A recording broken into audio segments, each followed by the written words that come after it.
Sup, freaks? It's your boy Marty here to introduce this episode of Tales from the Crypt, a very, very special episode. I had the immense pleasure of sitting down with the podfather himself, Adam Curry, to talk about podcasting 2.0, Sphinx app, the media landscape, the future of podcasting, the future of money, the future of life on this planet. I think you guys are going to like it. I thoroughly enjoyed it. I was fanboying a little bit. I hope you guys enjoy it. And if you do listen to this, make sure you download the Cash App.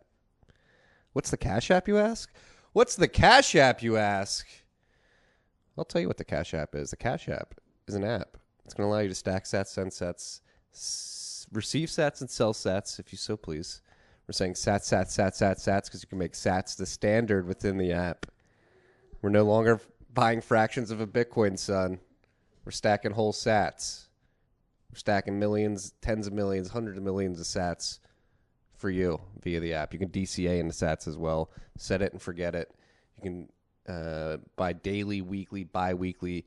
We're trying to front-run Matt Odell in the morning, in the early morning East Coast time. I think the front-runners are now running the market around 4:15 a.m. East Coast.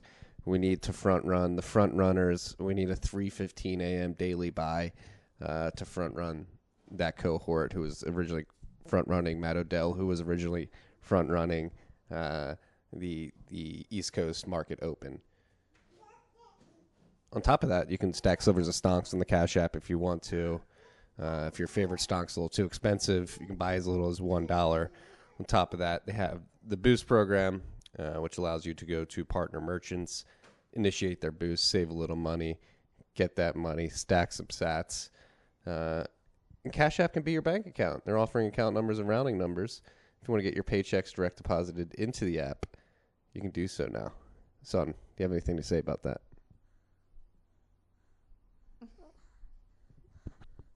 No?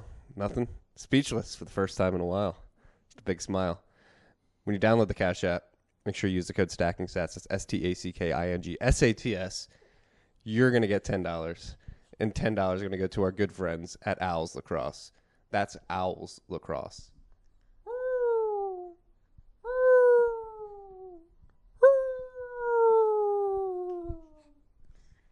Download the Cash App today. Use the code STACKINGSATS and enjoy this episode with Adam Curry. I know I certainly did. Tiki.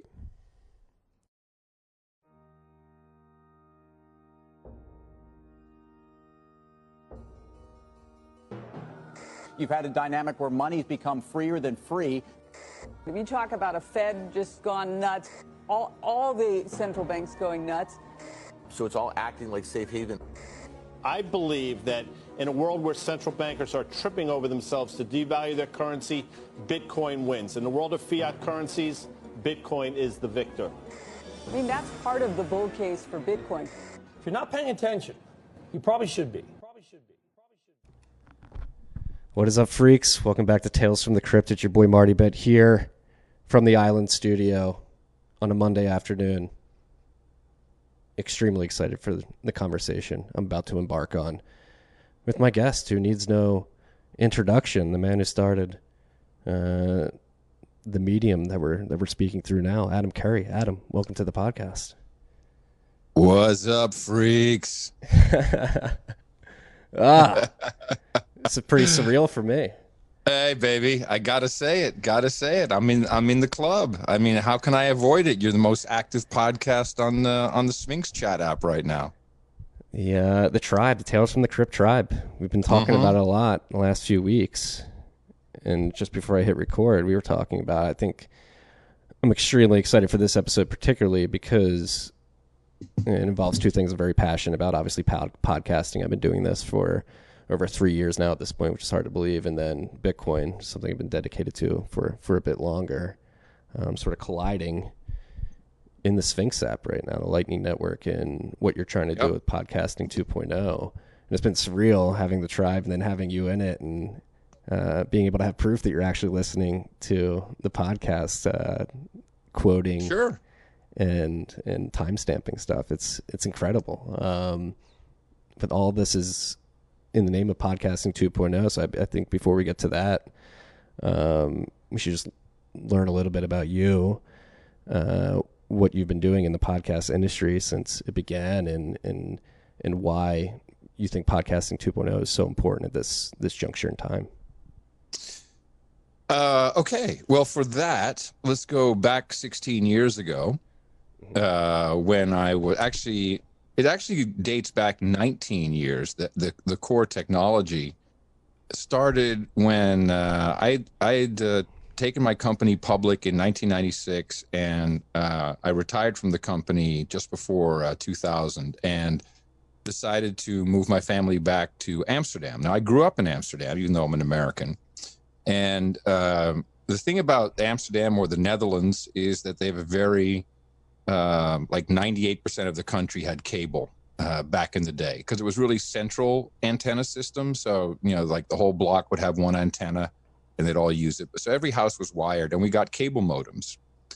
And cable modems were great because they weren't fast necessarily, but they were always on internet. Oh, this was something new. We didn't have to dial up anymore. Not everyone who listens to this podcast will remember those days, but that's what you had to do, as you had to dial up with your modem, unplug your home phone line. And being a broadcaster all my life, I was looking for an experience. I wanted someone to be able to click and something would play and it would be, whoa, that's cool. But it didn't exist, because you would click and wait and wait and wait and wait for something to download, and then it finally download, and then you open it and it'd open a player. And then by then, it's like, was this really worth it? In these same days, actually, Napster just started coming up. And this was great for cable modems, being always on, always connected. So what you notice about that is that you weren't able to do anything until the files were fully downloaded. So what I was thinking of is, why don't we eliminate the bandwidth problem just by letting someone say, hey, I want to have the next episode of this.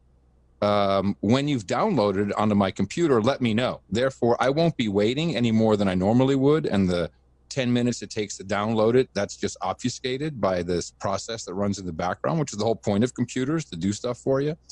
And that became, after I flew to New York and convinced Dave Weiner to put this into RSS, that became the enclosure tag. And that's where you put the URL to your MP3 file. And that was working for a couple of years, actually. But it was just, Dave had a piece of software called Radio Userland. It attracted me because it had the name radio in it, even though it wasn't. But it was kind of a broadcast receive station. You could create a feed, and it had an aggregator, so you could aggregate feeds from other people. But when I saw my first iPod, I went, oh, this is not a digital Walkman. This is a radio receiver. It even looks like one of my early transistor radio receivers. And so I went about the daunting task for me of creating an Apple script that would look at one singular feed, my own, would then grab the enclosure from the newest item, download it to iTunes, and then sync my iPod with iTunes, which was the way you had to do it back in the day. This is all pre-iPhone, of course. And then all of a sudden, you could just pick up your iPod, and you had radio shows on it. And so I started creating the daily source code, which was named such because it was daily, and it was about the source code the developers were working on. And these developers were just a community of pirates like myself who were creating the radios. They were creating apps. And we had a ton of apps, and we had all kinds of people creating feeds, because RSS infrastructure was there, but just had to add the enclosure. And so we started maintaining a directory of all these feeds, and we had a little burgeoning thing happening, and it caught storm, man. BBC, I think, kicked it off. And then Tony Khan at WGBH in Boston, he brought in NPR and was doing NPR stuff in podcasts. This is all 2004, so this is very early days. And then Steve Jobs called, and he said, I'd like to come talk. Do you have a little bit? And I said, yeah, maybe next month. Let me see my calendar if I have any time for you, Steve. And we met for an hour, and it was a fantastic, that's from my book, a fantastic meeting. But ultimately, excuse me, he was buttering me up. He wanted my blessing to put podcasting in iTunes. And I said, sure, and take the index with you. And they started it up, and Apple became the de facto place where you would submit your feed, because all the other podcast apps who in general, independent podcast developers can't really maintain a database of hundreds of thousands or millions of feeds. It takes a lot of machinery and love and care, because it's not every feed is the same as the next. And they had the one-click subscribe mechanism. So they just became the place. And for the next 10 years or longer, they've kind of been at the center of the podcast universe, being the place where you put your feed in, being the place where smaller independent apps can search for feeds. That's what everyone was tied into, until things started to change. And in the meantime, I had started my No Agenda show, and we built this value for value model, which taught us that if you keep it open-ended and don't say, hey, send me $5 per show, or here's extra stuff if you pay me extra, if you just say, listen to whatever you want, it's free in that way, but if you got any value out of it, just send it to us. And what you wouldn't expect, what you would expect is a lot of people sent us $5, and a lot of them sent 50, and a few sent 500, and one or two sent $5,000. That's what the show was worth to them. That was mind-boggling. So we said, you make up whatever you want to give us. We'll just do our darndest to create great value. And now we move along throughout time, and we have cancel culture, which is all related to advertising. This is the entire reason the cancel culture works. Advertising is censorship, and it works in a couple of ways. Either you are going to self-censor because you're not going to talk about the competitor to your advertiser. The advertiser will tell you not to talk about certain things. Or people who hate you will start making noise around your advertiser and say, oh, how can you advertise on this bigot's podcast or whatever? And that's what, that's been with social media, that's been done very, very successfully. And it's all about advertising. And to the degree that YouTube and Twitter, I'm sure there's some political censorship going on, but in general, they preempt the conflict with their advertisers by taking controversial people off. And that controversial is only determined by the values of the advertiser. So there you go. And two things happened. Number one, Apple decided to deplatform Alex Jones. And that meant that he disappeared from podcast apps all across the spectrum because they were all tied into the Apple index. The second thing that happened is Joe Rogan signed a deal to go exclusive with Spotify, which means he too is disappearing from the open RSS architecture. What that leaves us with is independent app developers who no longer have Alex Jones because it's been removed from the Apple index, and Joe Rogan's about to leave. So, where's their unique selling proposition? People like features, but open up any podcast app today, this is before December 1st, and you will see Joe Rogan's face smiling at you. They all have him front and center. So there's no incentive for app developers to really continue to work on creating great podcast experiences if they're not in the deal flow. So, advertisers don't give money to podcast apps, they give it to the podcasters. So I decided two things were necessary. One, we need to preserve podcasting as a platform for free speech, and that means an independent index that is protected under the Communications Decency Act, Section 230. I don't care. I really don't give a crap what is in your feed, nor should I. That's just speech. It's written down. It's in a database. I have no dog in the hunt. There's no political anything. I do not care. I'm also not an app. I'm just a storage place where feeds go.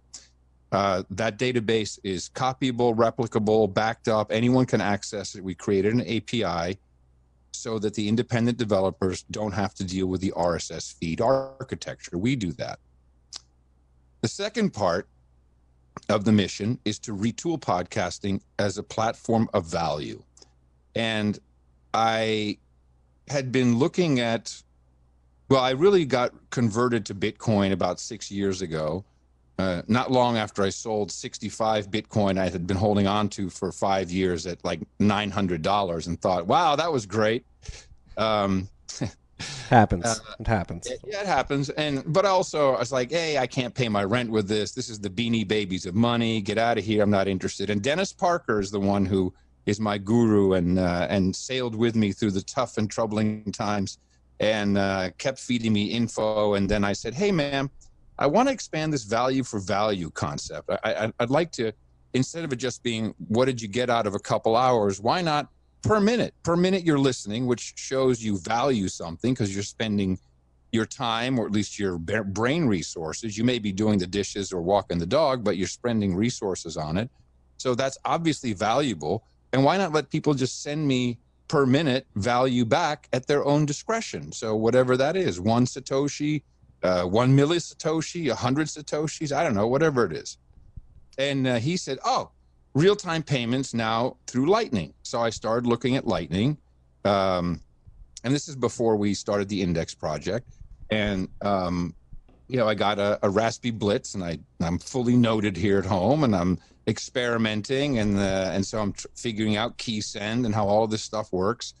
And so we started building the Index with this in mind, that, we would have some kind of this idea of hitting a play button and then having the value flow back. So you've got MP3 bits coming in, and you've got some kind of monetary bits going out.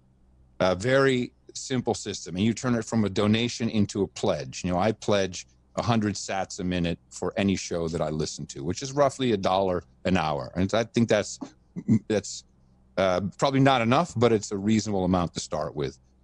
And as I was looking at this, Paul Itoy showed up from Sphinx chat. He posted on a kind of our development hangout, which is podcastindex.social. And he posted something that if you're ever interested. And so anyway, I found them. I sent an email to their info@sphinx.chat, and he got back to me. And I think 10 days later, we had this shit integrated into their app. And just from that, we haven't looked back. From that minute on, it's been, okay, we get it, we see it. I mean, I'll show you right now that I maintained the index node, and we'll get into exactly what that means for people. So 1% of the sats that are flowing go to podcastindex.org, and you'll see here. So that's it's 3 sats at a time, but that's just a never-ending flow of Satoshis, which means, they're listening to your show, they're listening to my shows. So this is just coming in nonstop. It's like a magic money fountain. And all we need to do is times this 1,000. So my whole thing now is we need more Lightning-enabled podcast apps, and we're off to the races. Yeah, it's been incredible to watch how quickly it's unfolded and how quickly it's become a sticky app for me. Like, I listened to No Agenda this morning, gave you a few boosts throughout, and that's the cool thing. It's interactive too. Like, if you like a certain point, you can hit boosts and 100 sats on top of the streaming. Yeah, let me just explain that for the listeners so they can visualize it. So with the Sphinx chat, which is kind of a podcast app on steroids, the way we're using it, where you're in a chat room and you're listening to the show, or you're just chatting with people, but you listen to the show, and if there's something you really like, you can hit a boost button, which is almost like hitting a heart on a Periscope live stream, except you can determine how many Satoshis that sends off to the podcaster. And at the same time, the podcaster can go back and look at their timeline and see where people were boosting, which of course is a show of, hey, I really liked what you were saying here. So I can then, as someone who's creating a show, can say, oh, people really like this part of the show, this discussion, this topic, this joke, whatever it is. It's incredibly interactive, which is the number one thing podcasting has been missing. Yeah, and it's a beautiful way to give feedback without needing to do that verbally, economic feedback, if you will, with a slight micro payment. And so that's one thing. Stop spam. Yes. Because people won't be spending all their money if they're spamming, that just goes against business practice. Yeah. No, this is something that excites me personally. Number one, because I'm a Bitcoiner. Number two, because I'm a podcaster. Number three, I'm somebody who, again, like I was telling you before we hit record, I've had a bunch of No Agenda producers reach out to me.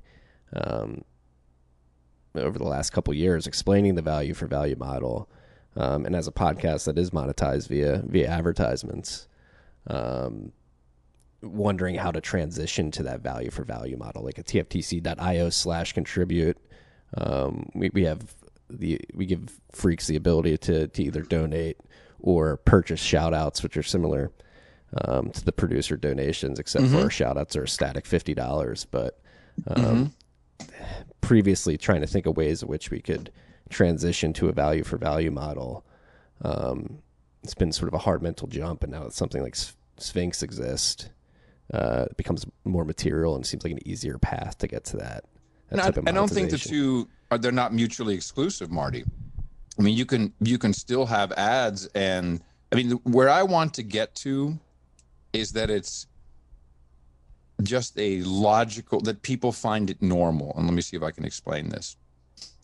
Today, what people find normal on streaming video, I'm not saying they like it, but they find normal is, okay, if I really want to have my suite of shows that I like, there's a couple shows on Netflix, there's a couple on Hulu, there's a couple on Amazon, there's a couple on Disney, there's a couple on Apple Plus. So you have $200 worth of subscriptions at the end of the month for select offerings from each streaming app. That's really all they are. I want to turn that on its head for podcasting so people can say, I consume about 20 hours of podcasts a month. Every hour I listen, I'm going to value that at $1. So I'm just going to put $20 into my wallet, and whoever I'm listening to, I'm giving back to them to ensure that show has a chance of making it to the next episode. And it just becomes a part of your budget, like your gas budget or your grocery budget or something like that. And it becomes inherently more economical than having a Spotify subscription, having an iHeartRadio subscription, having a what's next? Apple Podcast Plus. It's all coming. A college tuition, like there's an argument. College tuition, anyone? No, there's an argument to be made that I'm an audio and visual learner. Like I can't sit in a lecture class. Like I studied economics in college. And basically wound up just teaching myself everything in YouTube videos, the Econ Academy, or listening to podcasts about economics. But to think about the value that you're actually getting from this content, or I have at least, I'll speak for myself, in many different facets, like it's worth it. And to think about how much you give up in the advertisement world as a listener, it makes a bit of sense. But there is that consumer mental model switch that needs to happen. I think micropayments via the Lightning Network are a close enough stepping stone to get to that point. Well, here's the numbers. And this, because I've built businesses before, and I've never built something this quickly. I've never built anything, or never even had a thought of getting paid anything, which is obviously not happening. But the speed at which this business has developed and the opportunity is insane. Here's the market, and these are IAB numbers. So that's, Interactive Advertising Bureau, take it for what it is. They believe there's 100 million people in America, that's all the data I have, who listen to podcasts. On average, each of those 100 million people listens to 1 hour a day, and that's 7 days a week. So now we have 100 million hours being consumed per day. With the No Agenda show, we were able to convert probably 3 to 4% of our overall audience into supporting us financially. A much larger percentage helps us with other things, jingles, clips, artwork, stories, information, background, sleaze, whatever it is. That's what producers do, and that's how we consider our listeners producers. So there is that percentage, 3 to 4%, which we've converted to giving us money, donating, supporting the show. I think that if it's safe to say that of those 100 million people, we can convert 1% to the donation model. Many of them already have. People are familiar with Patreon. They're familiar with PayPal, hat tips, tip jars. They understand the basic concept. So we can move these people, probably half of them already understand it. The other half have to be converted.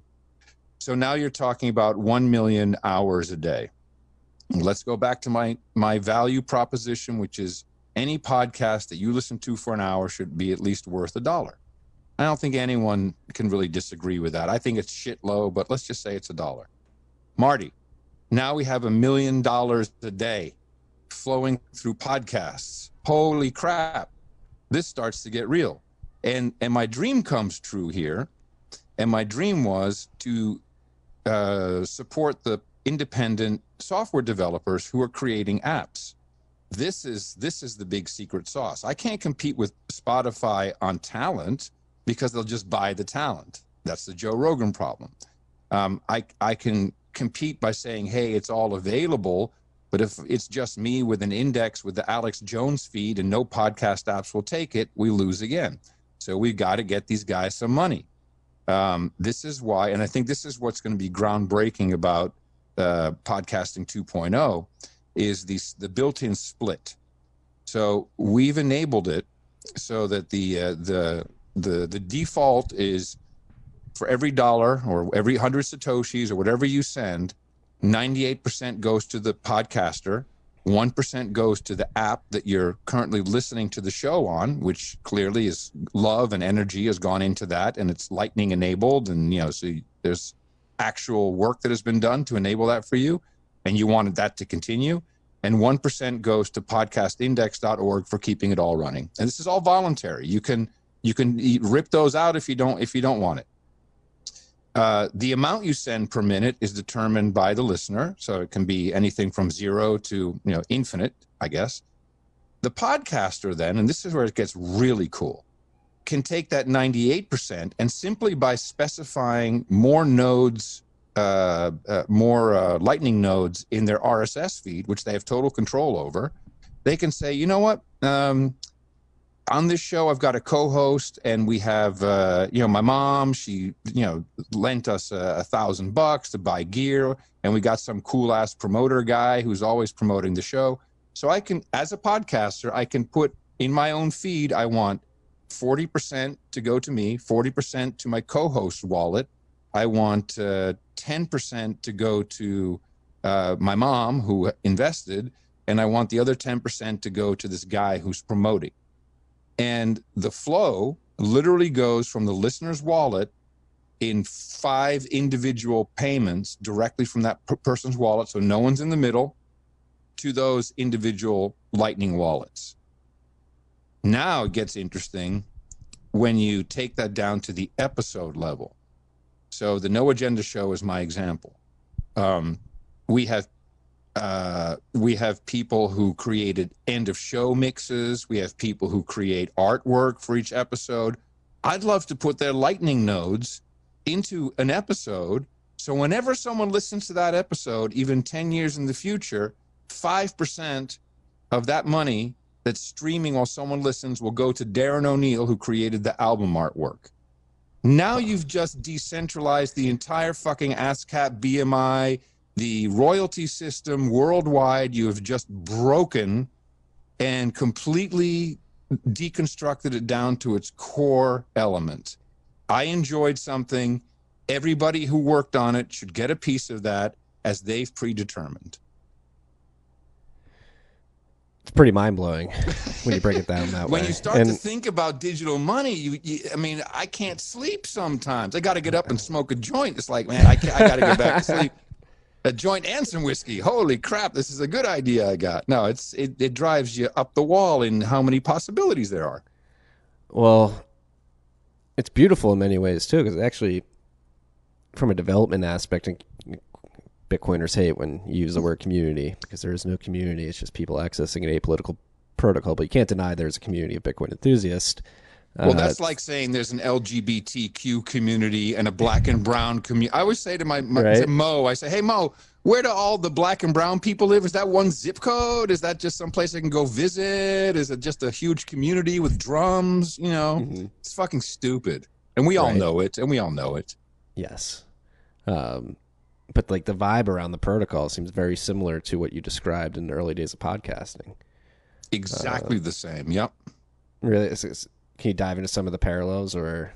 Oh my goodness. Yes. Well, for me, it's like a complete deja vu, first of all, because I'm just following the same path that we did back then by having a podcast where we're talking to the actual developers who are working on the technology that we're implementing at that time. So podcasting 2.0, it has chapters, it has the transcripts, you know, we're eating our own dog food, so to speak. So it's a complete feedback loop.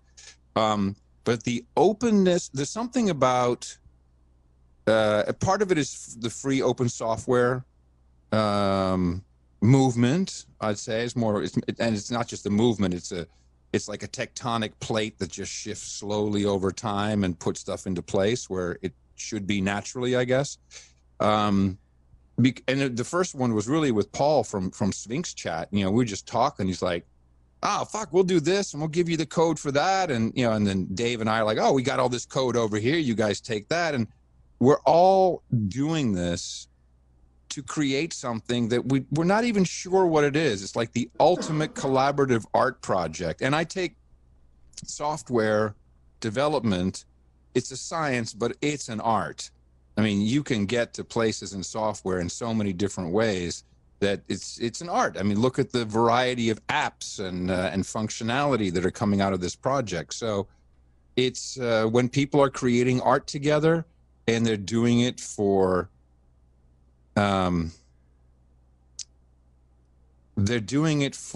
it's altruistic, but it's something about it's something about human nature. You know, we gravitate towards each other because it's like this, hey, here's this new language we all want to learn, and we're kind of building and I'm not talking about a programming language, just a common parlance of how we deal with internet. And we're able to sculpt this language together. And it turns out that when you have a lot of diversity of thought, that it just gets better from it. And, you know, shit blows up in these projects all the time. And we've all seen great projects implode. I think it's the natural order of things. It's that should be studied psychologically, because there's something incredibly deeply humanistic about this process and how people just come together with no seeming greed. It's just seriously, I do not see the greed that you see in almost everything else. Everybody may have their own agenda and how they plan to make money off of something, but there's some core values of, hey, you've got to share this, you've got to keep this open, got to have this code available, that keeps everybody kind of honest. And I think using podcasting and Bitcoin is two specific examples. Like podcasting, opening up the ways that individuals can communicate with audiences and distribute content to the world instantaneously, and then Bitcoin allowing people to send value together in a peer-to-peer fashion. Both are reactions to a world that is increasingly centralized in terms of whether it be the content distribution and mediums, or the ability to send and receive money, as well as escape inflation. And I think part of that altruistic vibe you're describing is part of the common recognition between everybody working on these systems, that this is imperative as we move forward. If we don't have this, we're going to be subjected to the Chinese surveillance state, exported to the rest of the world. You hit the nail on the head, Marty. It's not illogical or strange, really, for decentralized content distribution to find a partner in decentralized money. I mean, the podcasting is in the business of sending decentralized goodness. In fact, when we first started podcasting, we didn't have a name for it. We came up with all kinds of names, and one of them was nicely packaged bundles of joy. You know, that was like one of these, I'm really sending you a bundle of MP3 goodness I am giving to you, and it's going out from my little location to all these people who have an app around the world. So that's sending one way, and it's only logical that we have a way to have the value from the other side of that equation come back in a peer-to-peer decentralized way. So that's just law of attraction.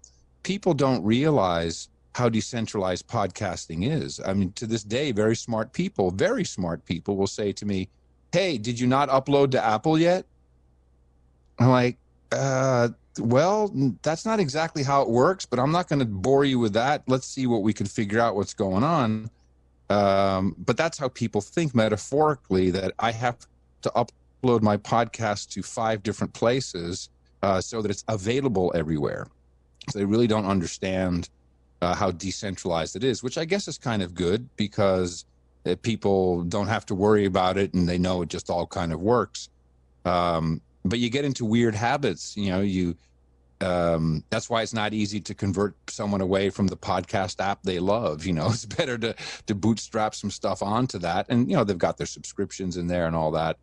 But again, it comes down to the basic, and I think this is what was necessary in order to kickstart this, is to get away from basically the DMCA, encrypted, you pay or you don't play concept of media.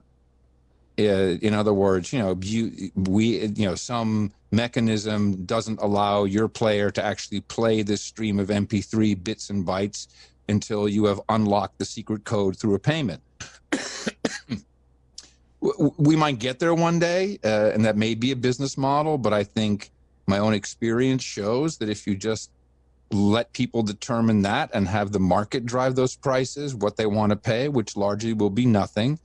Before we started, you said, hey, I'm still a douchebag. So, and what that means is, for people who don't know, is on the No Agenda show, people who donate money to the show, they can call someone out who they know listens but hasn't supported the show. And by the way, we didn't come up with this. I would never call anybody a douchebag. The listeners would say, hey, call out my brother as a douchebag. Because he hasn't donated to the show. And when someone comes in and finally donates, they ask for a de-douching. You've been de-douched. So, so what we've actually discussed is, we call it, behind closed doors, we call it the douche flag, but we'll probably call it the nudge flag. So if you have a podcast app and you're listening to a podcast and you have no sats in your wallet, or you're not flowing anything, it'll just say, hey man, don't be a douche. Consider topping up your wallet and making sure these guys get some value. These things seem to play out quite well over time. Yeah, the social pressuring. Of course, there's social pressure. Yeah. Right. Yeah. And that's what, like, thinking of where all this monetization via the Lightning Network and stream payments and micro payments can go. It's you just, like, the opportunity is mind blowing when you think about it economically, but then psychologically, like, how does it change the nature of content consumption and then content production? What does the quality look like? Like, what does the world look like if we do successfully transition to this monetization? Looks pretty freedom to me. Right? So let's take music as an example.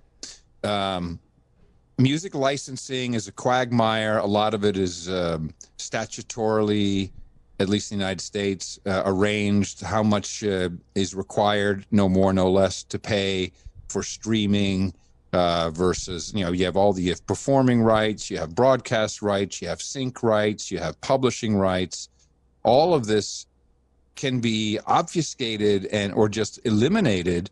And, every MP3 file can come with a value block that you put into your Lightning enabled player. It doesn't have to be a podcast player, just a music player or app or whatever you use.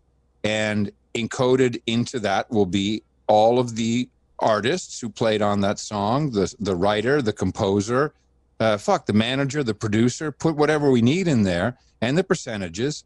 And whoever plays that song, if they're not a douchebag and they like to, maintain the music that they listen to, and they want people to enjoy and have their favorite artists continue, they'll fill up that wallet, and that money will stream straight to the people like a royalty. Oh my God, what a crazy concept. We're going to eliminate waiting for 2 years for your streaming pennies from Spotify, and it'll be so beautiful. And this system paves the way. We can start doing this today. I mean, we're doing it today. I did it this morning. Exactly. I know. You should wash your hands after you do it, Marty. Seriously, that's getting pretty nasty. But this is like the royalties thing is probably one of the biggest points of contention in the music industry, obviously. It's crazy to think.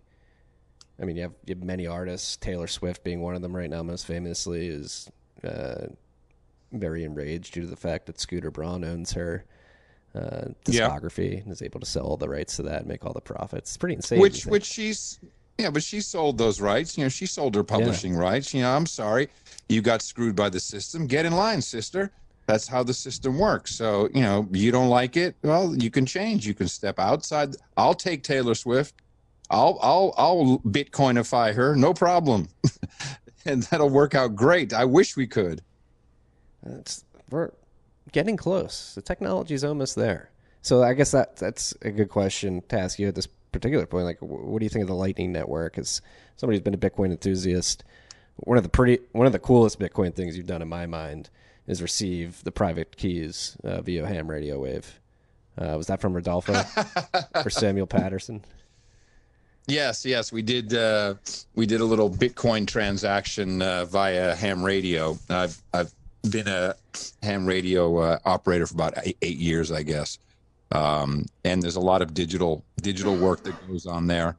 It's kind of beautiful, there you go. It's another decentralized system that still works, and we do digital on it. Okay, throughput is pretty bad. Don't be loading no neutrino wallets over HF. But just to send a key or something like that, it works. It works incredibly well. And once we get to a place where everybody, it would be great if every family had a node at home or a node somewhere. It's the family bank. And mom and dad have multi-sig keys.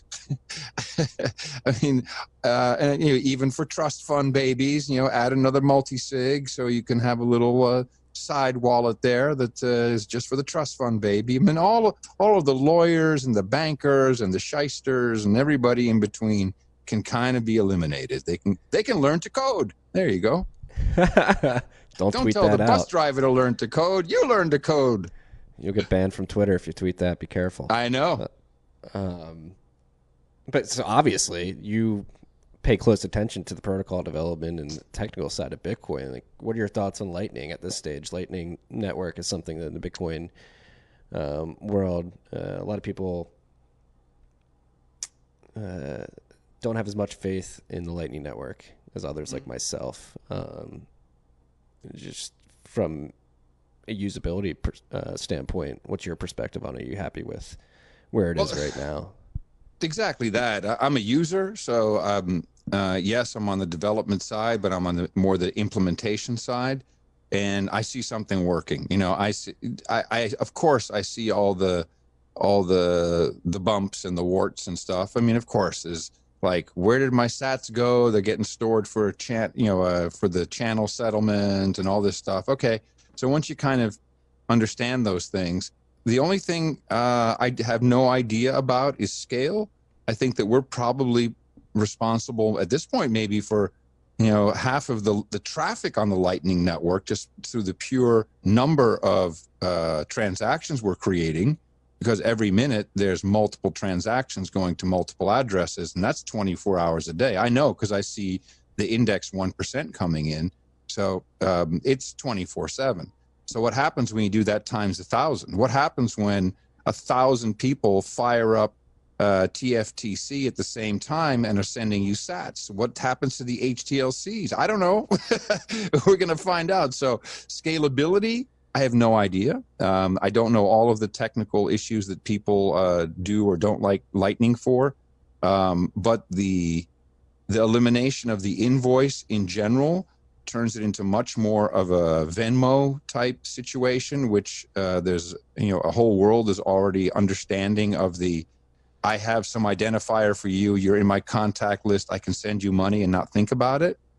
instead of you sending me an invoice and me paying the invoice. Yeah, there's faster ways, QR codes, etc. But it's still, for most people, like, you got to send me an invoice, me to just pay you. Fuck it, I'll use Venmo. So that's been taken away. It's really the key send part that just got me all jacked. Like, holy crap, we can stream money. What more do I have to say, people? You can stream money in real time. The webcam girl should be all over this stuff. You can eliminate those assholes who are taking 50% of your money, ladies and men. Well, we're still trying to get them away from Spank Chain. Which was... Yeah, Spank Chain. Do you know about Spank Chain? Sounds bad, but was this some kind of porn coin? Yes, it was. Yeah. For webcam girls. Yeah, there's... everybody tries to make a coin for everything, a porn coin, food coin, denta coin, whatever it may be. Right. How many times I've been asked to do a podcast coin, I can't count. Right. And it's like, hey, all you need is sats. You don't need your own coin for this. Like the idea of streaming payments is a great idea. But unfortunately, Spank Chain, I don't think is going to develop the network effect and liquidity needed to have a token is worth streaming. But all you need is a player that understands this basic core concept and bake it into a wallet. Every developer of wallets should be doing this. If you got a wallet, what's your wallet doing? It's just sitting there being a dumb wallet. It's like a wallet. You give people a wallet for their Christmas. Like, thanks, man, I got the wallet. You take out the picture of the family that's not yours and use your wallet. But when your wallet, all of a sudden you press a button and it's a podcast player or it's a webcam streaming player, hello, now you're talking. I mean, every business can be disrupted by this. Yeah. Well, it'll be interesting to see who does the disrupting. Does the wallet software provider disrupt by adding a podcast app, or the podcast app implement Lightning, which I guess is a good transition to they don't have to live exclusive of each other. On one hand, podcast apps will add Lightning. That's quite a curve for them.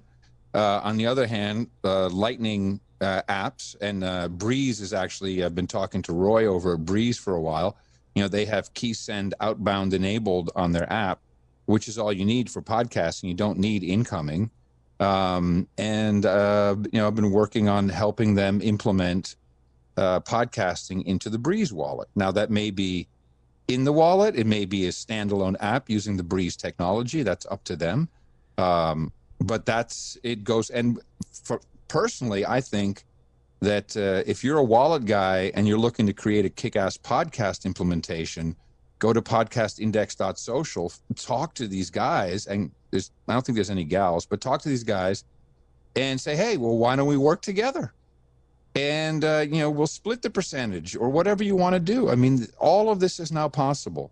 All of it can be totally strapped together with the finances right there, bootstrapped right on. Yeah, and it's incredible. That's actually a very good point too. I made you speechless. I love that. I know. Well, thinking of adding these functionalities like hooking up to a podcast player and being able to stream sats, it's a good way to bootstrap. And on it's like I said, Sphinx has been very sticky for me for the last week and a half that I've been using it. I've been using it pretty consistently every day as I listen to podcasts. And then the amount of disruption that's going to come from this, it's pretty mind-blowing. And it feels like in the Tales from the Crypt tribe, like you're part of something that nobody really understands. And I think really highlights something that critics of the Lightning Network have been saying for years, is that they've been sort of catering to merchant adoption, getting people to accept Lightning Network payments to sell goods, where probably not the best market to target, where something like this is sort of comes out of nowhere and it makes a lot more sense, and actually it's probably a lot stickier than merchant adoption right out of the gate already. So it's sort of stumbling into a use case that nobody was really thinking of. This is like I came with my podcast peanut butter and stuck it right in your Bitcoin chocolate. This is how the Reese's peanut butter cup came to be. Who the hell knew? Sometimes it just takes these little things, and this could be the start of something much bigger. I mean, you hear where my thinking is going already. It's like once, and this is new for me. So once you understand digital money, then you just and this multiple payments, this split, this contracts, if you will, smart contract is such a term. Well, we implemented a really dumb contract, and it just works too. But the concept remains it's the same. And then particularly with like the credits, as I was saying, and giving people percentages of what they worked on. This is a new media model. And it's springing forth from the actual marriage of Bitcoin and podcasting.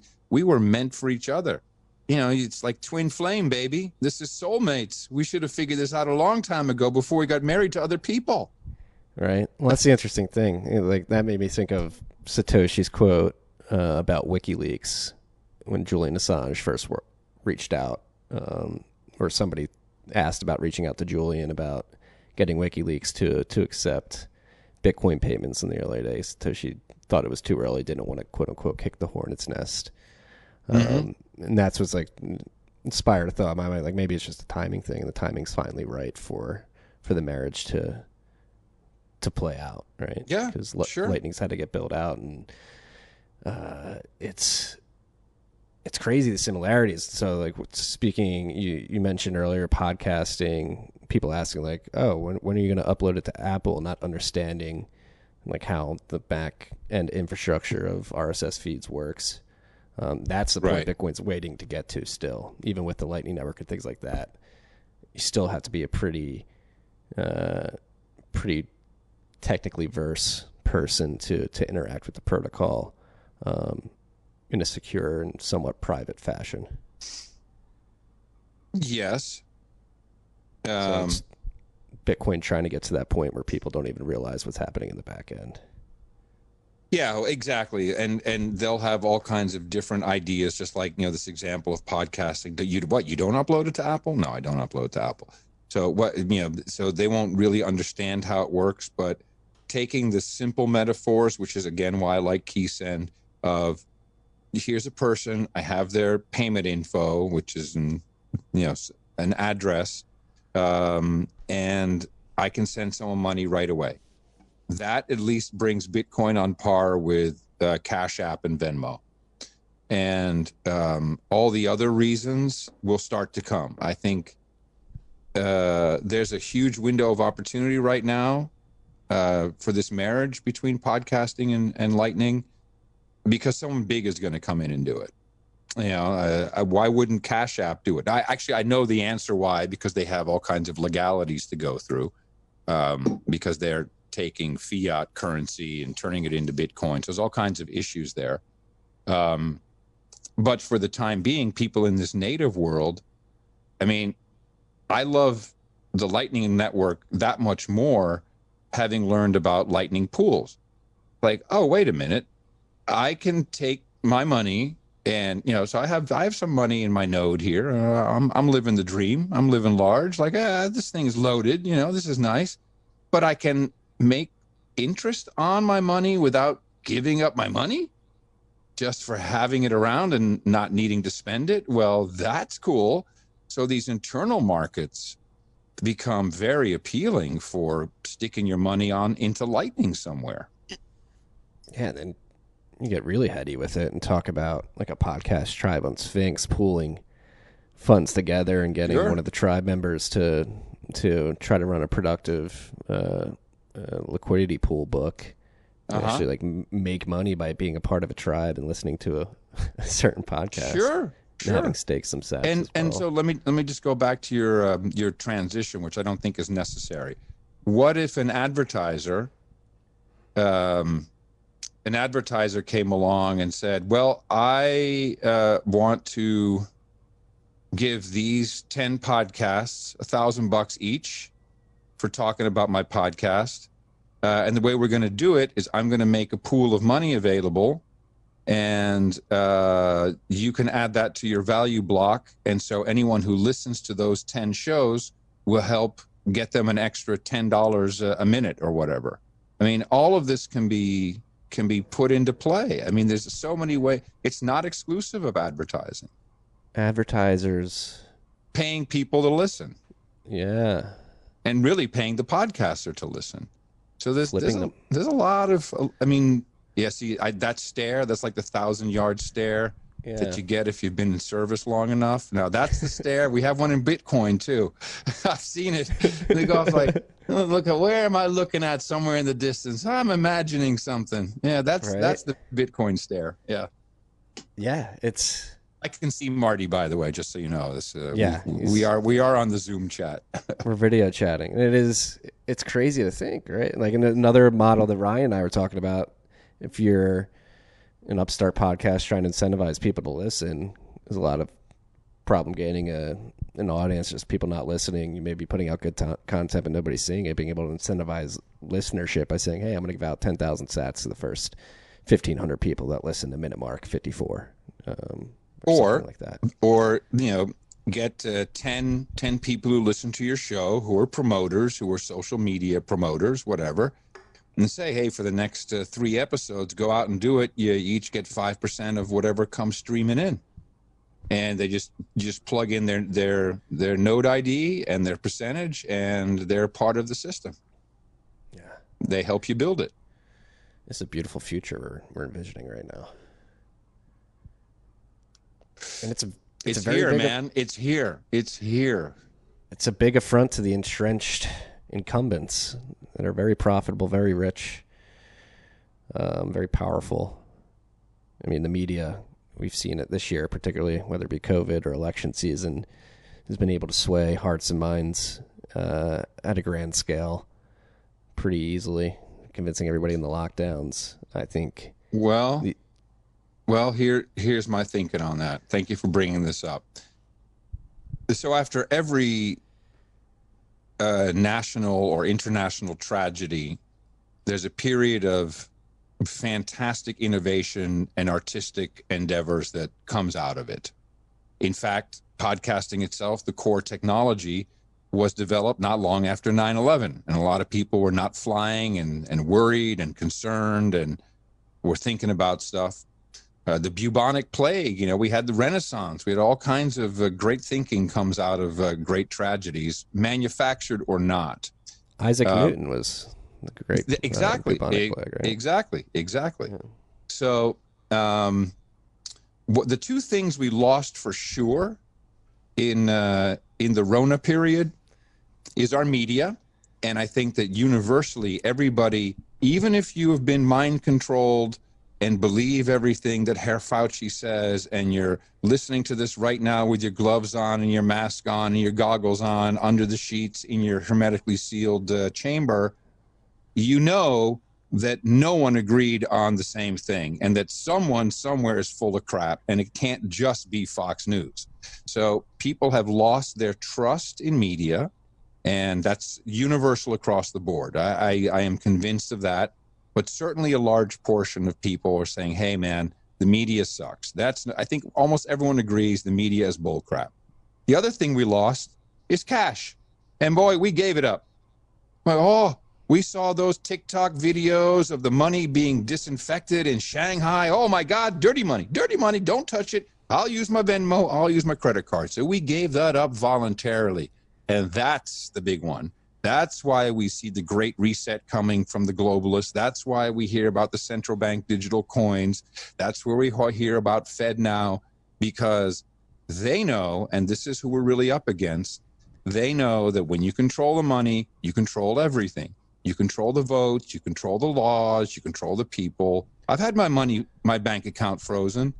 Man, that's an unhappy experience. So, that should not be able to happen. But you should be able to circumvent all of these archaic systems. So the bottom line is what comes out of this period is opportunity for new money. I'll just call it new money, an opportunity for new media. And Hollywood is dead.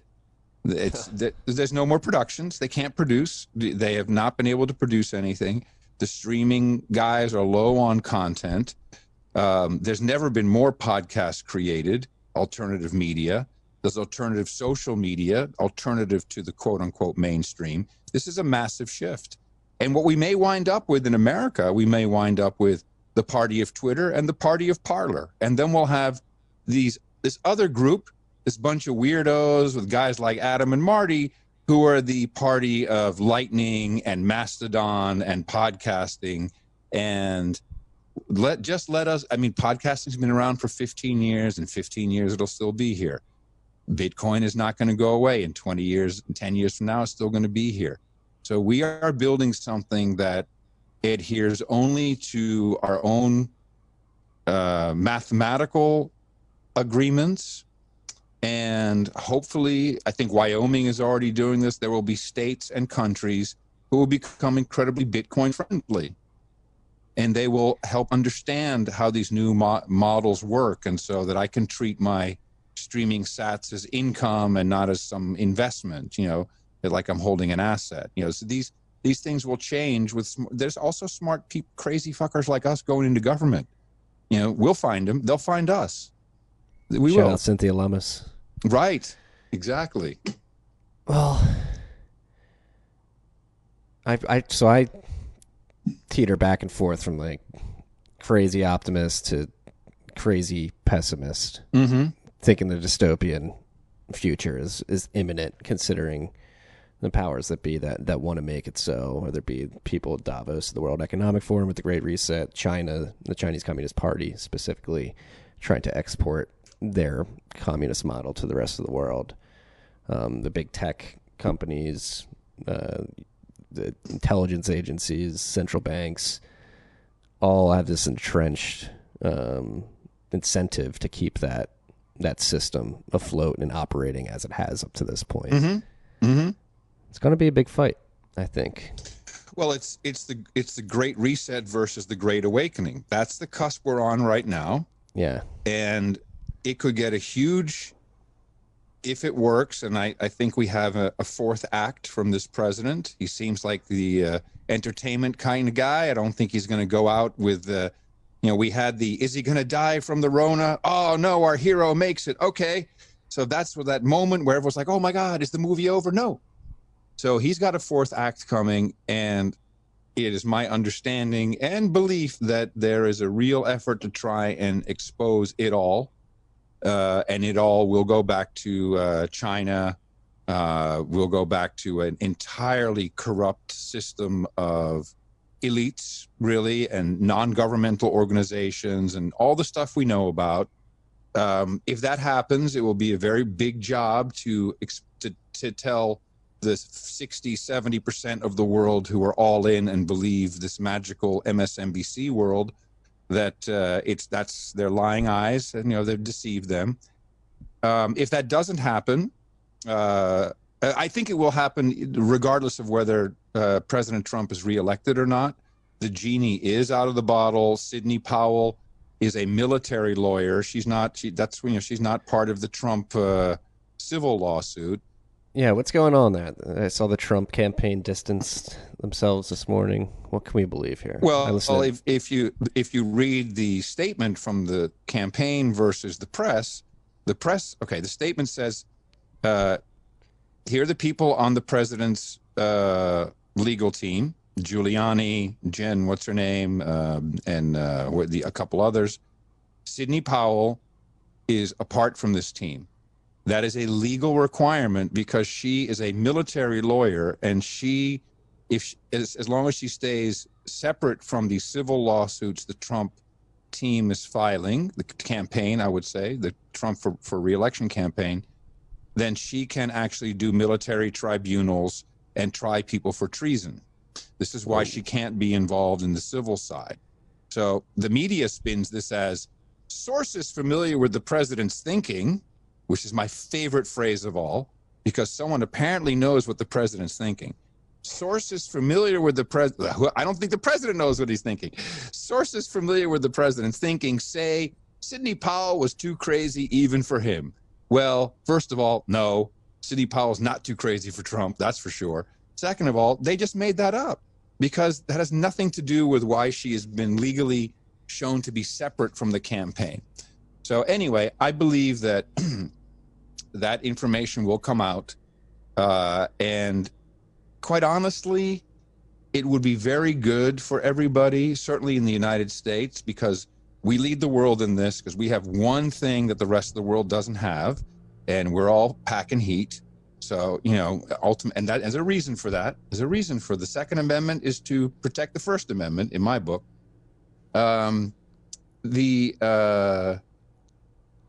If Biden is installed as president, immediately it'll be Build Back Better time. And this is their slogan, but it's the same slogan that all the elites use. Boris Johnson, Macron, the Pope, Justin Trudeau, the Mark Rutte of the Netherlands, Angela Merkel of Germany, the Prime Minister of New Zealand. They all use the phrase "Build Back Better," and that's for the grand scheme of keeping you home, paying you to stay home, unless we need you to come out and work on the great green jobs, of which who knows what there will be, as we completely uproot the entire world of its oil economy, which, you know, my laptop's made of oil, my everything is made of oil one way or the other. So you can't stop oil or fossils. And it will enrage people, and it will light such an incredible fire. And we need to be prepared for that scenario as well, because people will come looking for the freedom networks, the places to build up with glory while everyone else is building back better.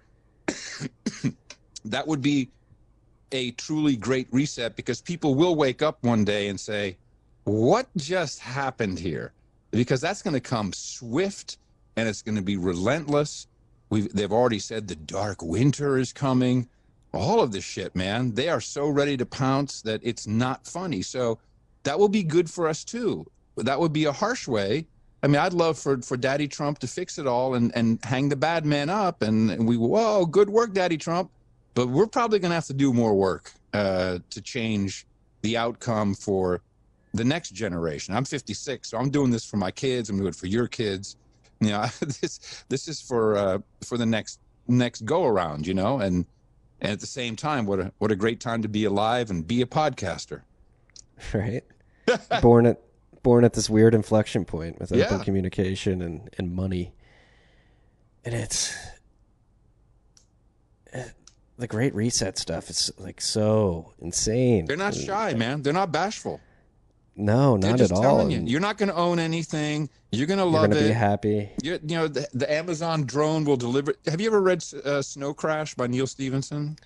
I've not, but that's like a very popular book in the Bitcoin space that people make fun of me when I have to say, no, I've not read it yet. Well, the cool thing about it is it's all coming true. And I actually owned metaverse.com for a long time, which I registered with Neil Stephenson's permission.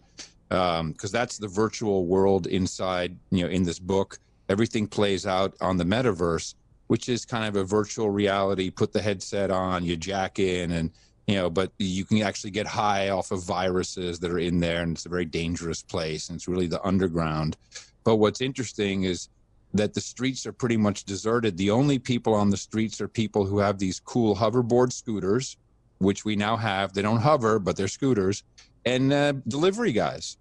And that's the world that we are in right now. We literally have Domino's delivery. We may pop out and hop on the electric scooter to go somewhere real quick, and the rest is all done in the metaverse. It's taking place. It's happening. Yeah, it's insane.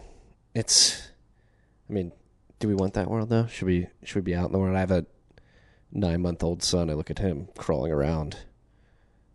It's like, do I want him to live in the metaverse or run around playing in the ocean, surfing, all that stuff?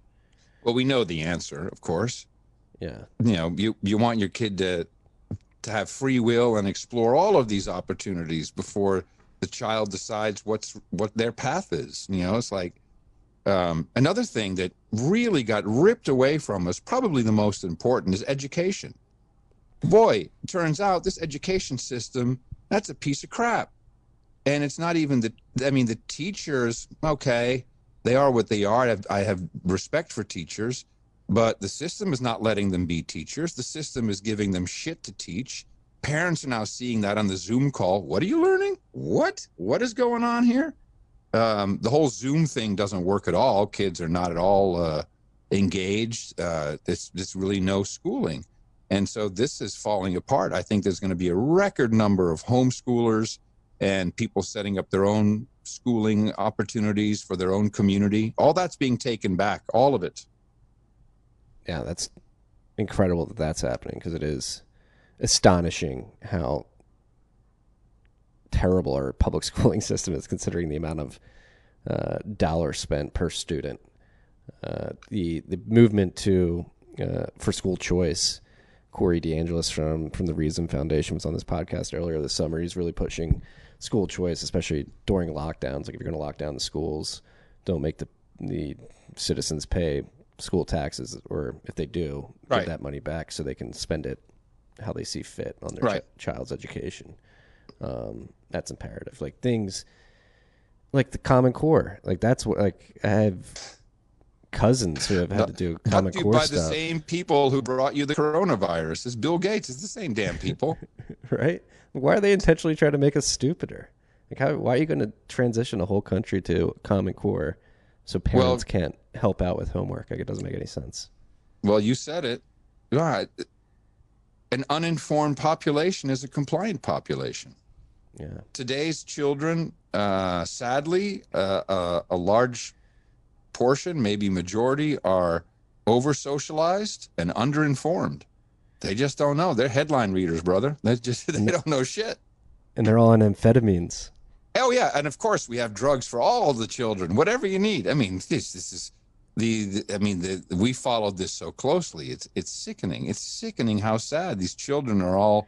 They're over-socialized, so they're afraid to say stuff because I want to piss everybody off or anybody off. So they get depressed, and then we throw them onto, some meds, throw them some Adderall so they can function and self-medicate when they need to function. Oh, no, it's despicable. But, that's how we learn. We as humans, we've made big mistakes in the past. Yeah, well, it feels like it's a thing I say on this podcast a lot. Like, are we going to look back in retrospect and point at a date in the past at which you had, like, the fall of the American Empire as it was known, in the beginning of the transition into something else? And it's hard not to look around and see, especially this year, see like a mass psychosis of nobody thinking critically or for themselves, leading us down some terrible, terrible paths.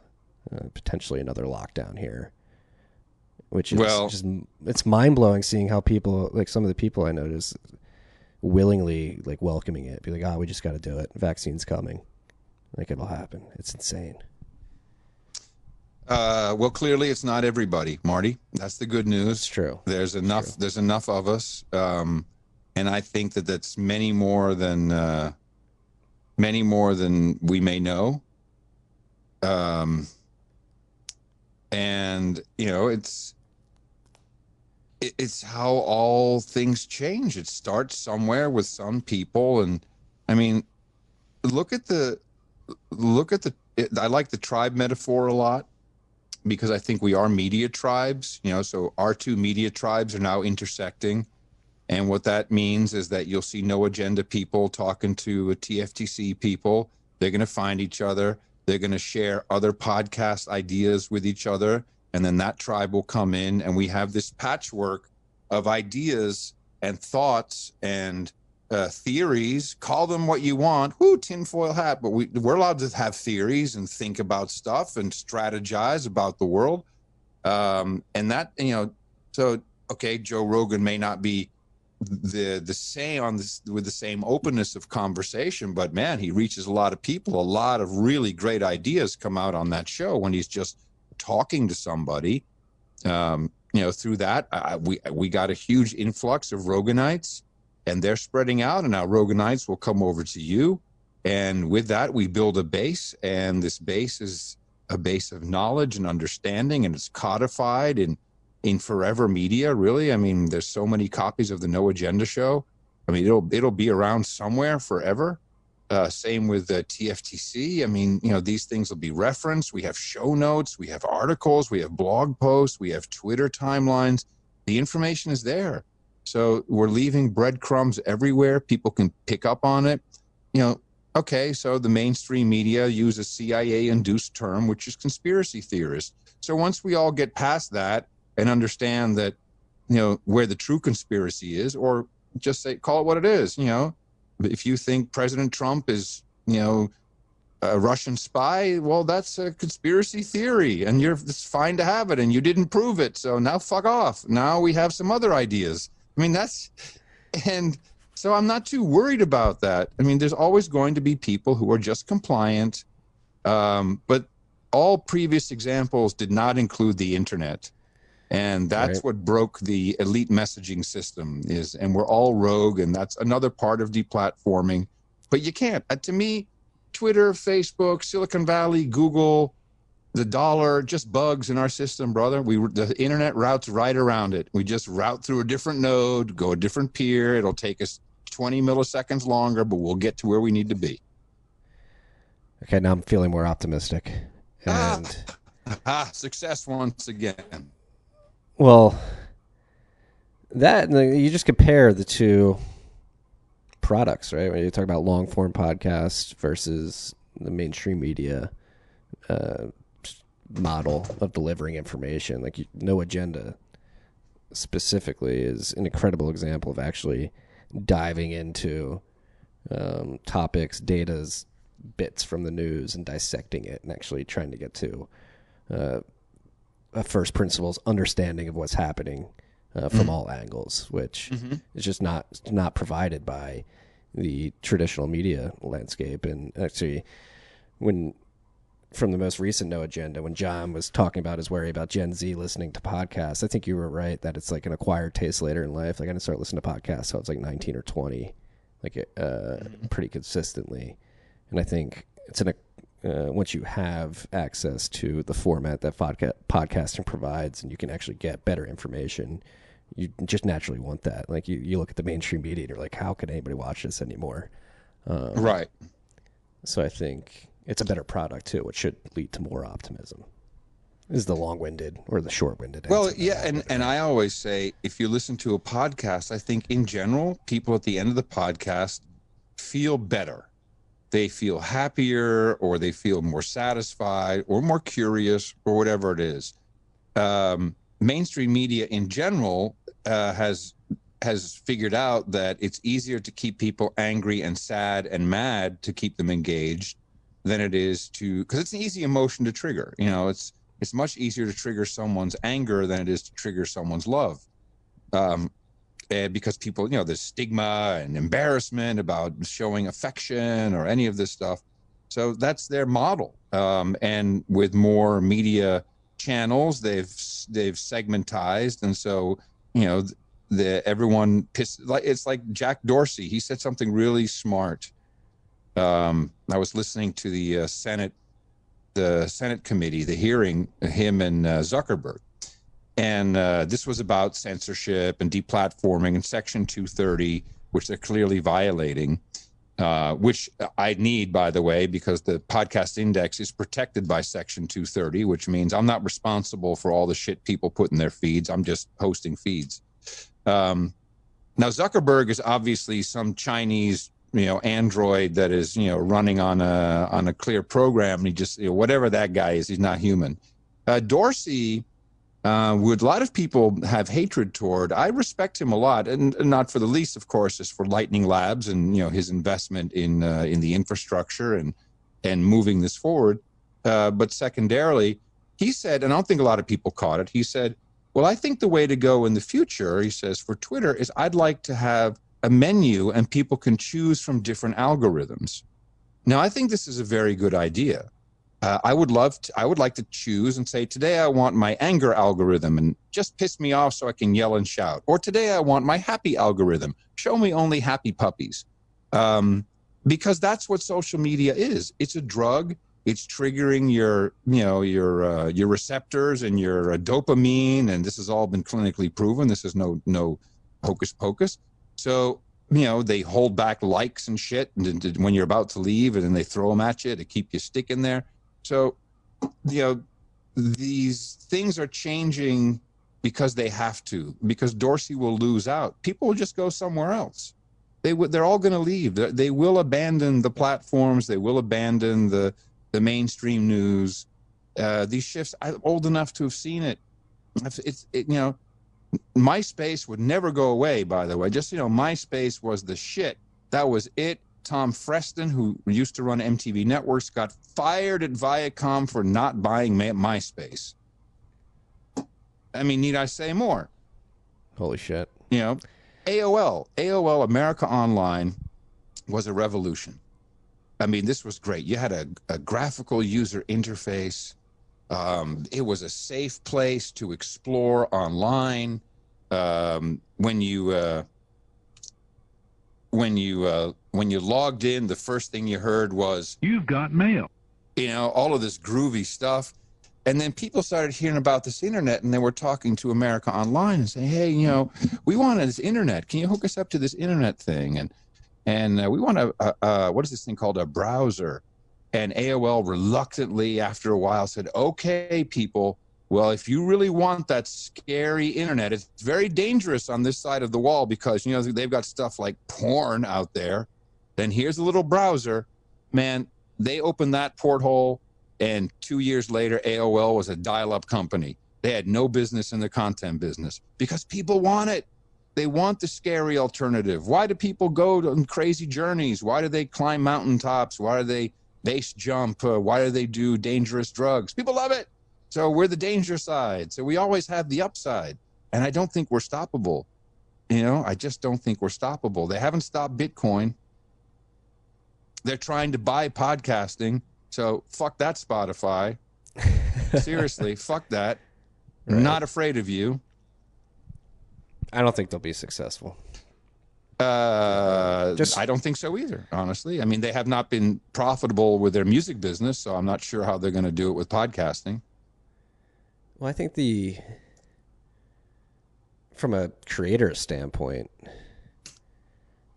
like I actually, hand up, I distribute my podcast via Anchor, which is owned by Spotify.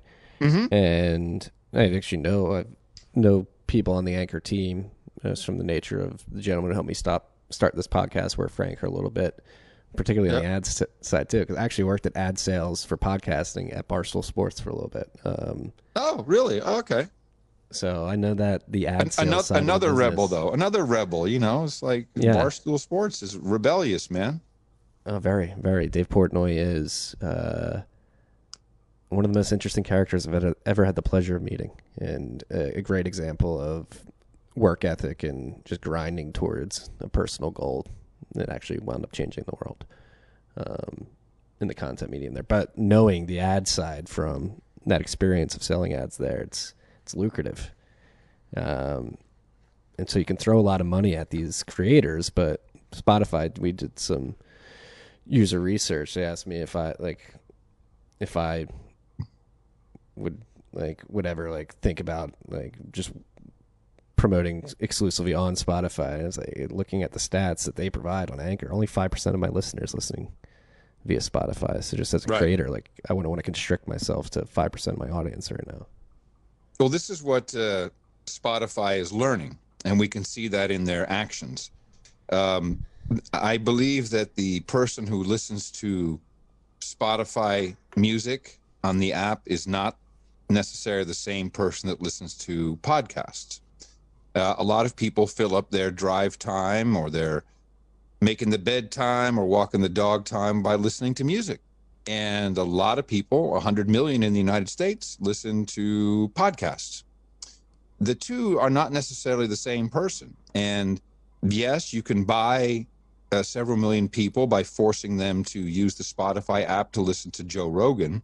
But as it turns out, you can't get those Joe Rogan people listening to the Michelle Obama podcast. And here's the moves they made that tells me they're in trouble is the Michelle Obama podcast was exclusive to Spotify. And then all of a sudden they said, oh, it's so good. This podcast is so good.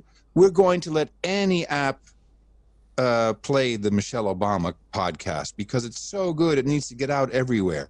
Well, no, you couldn't fill your ad inventory. You oversold that fucking thing. You launched with Johnson & Johnson, with Dawn and Ivory soap or whatever. Yeah, you couldn't deliver the audience. So now you need to put it everywhere else in order to fill the ad buy. And that's why they bought Megaphone, because they know they can't deliver the inventory in their SAI, their streaming ad insertion. So they bought a company that does dynamic ad insertion for about 5,000 podcasts. So it's not chicken feed. But that's so it can monetize outside of the Spotify ecosystem. So you knowing something about the ad business, the way they're going to sell it is a blended CPM, and it'll be buy 20% on Spotify with the SAI, because then we have all the statistics. We know exactly what Marty's listening to. We know where he's listening. Yeah. We know what he's doing on his phone when he's listening. We know if he's walking, if he's lying down, if he's sitting, if he's in the car. We know everything about Marty. So we're going to give, and he loves Bitcoin. And we're going to give Marty all the podcasts that he loves. And we have a profile. He has a 9-month-old kid. He's, they know all about you. They got your credit card and everything.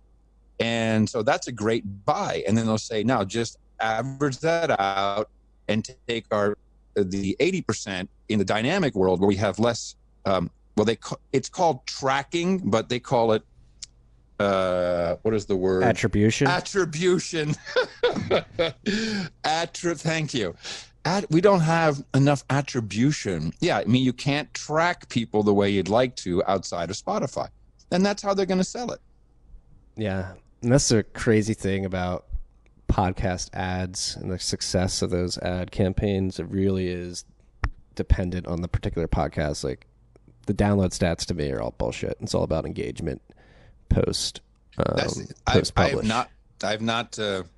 We've not looked at our stats in a decade because we never had to, because I don't care how many people listen. I care how much money they support the show with so I can pay my rent. And that's been our only metric ever. Yeah. And similarly here at TFTC, it's just been follow-up conversation on social media, particularly Twitter, predominantly Twitter. The freaks are very, very vocal. We have a bunch of parody accounts, which is very flattering and actually pretty hilarious as well. And that's how you can look at the downloads, but the engagement and the actual engagement with the content and follow-up conversation is what is success in my mind, at least. Getting people thinking and talking about this stuff.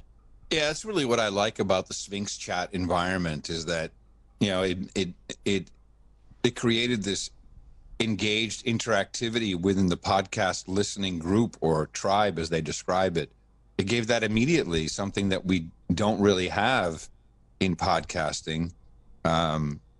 We have some of it with YouTube comments, and we have Insta Live and Periscope, where you can do some of that in a rolling chat or a YouTube Live, but not like this, where you can just be in there talking crap. And if you're playing the podcast, you can boost stuff, and then the podcaster can check back on the timeline and see where those boosts came in, and can make appropriate programming decisions about what people like or not. I mean, this has never been seen before. This is a level of engaged interactivity, which is fucking mind-blowing. Yeah. And it's incredible to be a part of. You feel like you're part of something in the early days, and thinking the later days, and like sort of containing or maintaining is probably the better word here, an environment in the tribe where it's actually it's not too crowded. Like, say with the scales, and we get hopefully, luckily, 1,000 members in the TFTC tribe. Like, does that chat room get too loud? And if so, do you just increase the minimum? It just increase your stats. Right? Yeah.